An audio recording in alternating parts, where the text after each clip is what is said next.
Hello viewers and welcome back to another video. For this track guide we're at Motorsports Arena Oschersleben in the Toyota GR86 on iRacing. This is a really fun circuit and suits this car very well.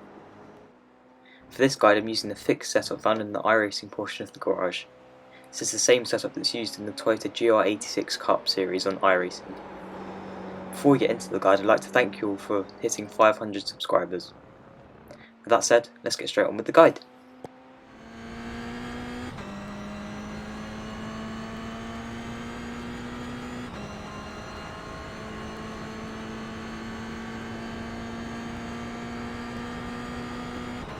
For turn 1, we're going to be approaching in 5th gear, turning it at the gap in the grass on the right hand side, and trail braking slightly to 4th just as we go over these curbs.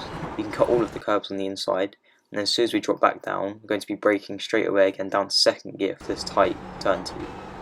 As you can see I trail brake slightly before getting back on throttle very early to carry the speed. It's quite a wide exit and you can use all of the exit curb on the left here.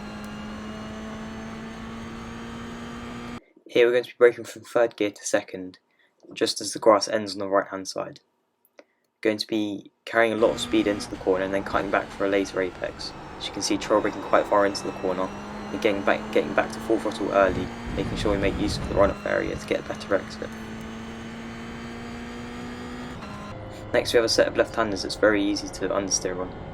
Just after the first left-hander you want to be approaching the middle of the track and then trail braking to rotate the car and then getting back to about half throttle for the second left-hander, before coming off again for the third one, before braking hard in a straight line and trail braking into the corner, slowly coming back onto the throttle to not engage the TC, and make sure we get a good exit onto this next straight by cutting as much of the curb as possible and using as much of the exit curb as we can. For this right left right chicane you want to hold it in 3rd gear the entire time. First 2 are flat, and you want to make sure you cut as much of the curbs as possible, especially on this left, before trail braking, trying to get back on throttle early to get a good exit onto this long straight. Here I get back on throttle slightly too early, I don't get as much rotation as I thought I did, and I lose some time out of it.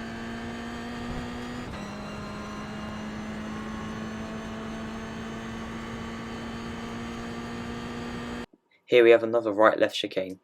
We want to be braking for this one just before the banner on the top of our screen goes out of the sight, down to 3rd gear, trail brake slightly and then get back on throttle. For the second one you want to trail brake again and be careful that you don't run wide. Even the tiniest gravel touch on the exit will give you an off track. It's very important to note for these corners that you don't want to be touching the sausage curbs on the inside. In some instances it can trigger the traction control and really hinder your exits. For this fast right hander you want to be approaching in 3rd gear and then trail brake as you get to the corner. Turn in slowly for a late apex to carry as much speed as possible, make sure you use all of the track limits on the exit. It's important to note for this corner that you can use part of the pit entry to widen up your angle into the corner. You want to be braking from 3rd gear to 2nd gear in a straight line as you hit the green paint on the road surface. Trail brake slightly and try to take a late apex. Coming back on throttle slowly as the exit is much tighter than you think. One thing I wanted to emphasise for this circuit is make sure you're trail braking everywhere. This is because there are lots of long corners that you need the rotation for, and sometimes you can gain lots of lap time out of it by getting better rotation earlier to get a better exit.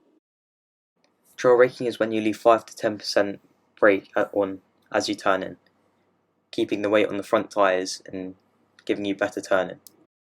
If you're not already using this, I'd highly recommend that you start using this technique. It will make your lap times much faster and more consistent. I'll now leave you with the full uninterrupted hot lap.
Thank you so much for watching the video. Please make sure you liked the video and subscribe to my channel if you enjoyed it, and I hope to see you all out on track this week.